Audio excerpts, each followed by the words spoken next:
It's Thursday, the 12th of May. Just got word of the 787 crash in India. Looking at some preliminary video at this time. This is the first big crash of a Boeing 787.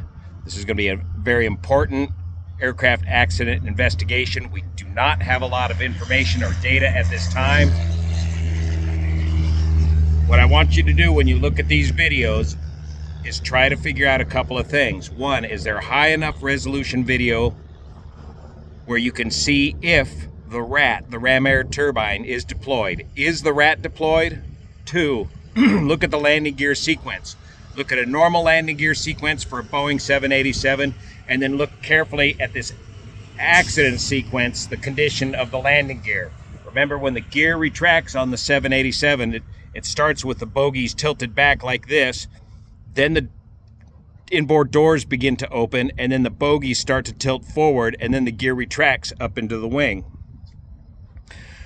What is the condition of the bogies, and what is the condition of those gear doors? In other words, was the gear retraction sequence initiated and then interrupted, or was the gear never raised in the first place?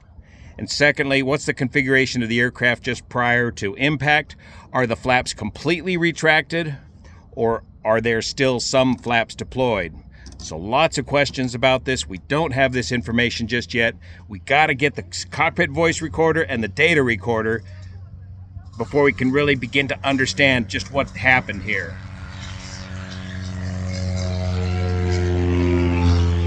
What was the configuration of the aircraft prior to takeoff?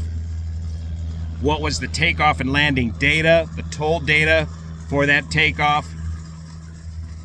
Were they using the correct data? Was it programmed correctly into the box?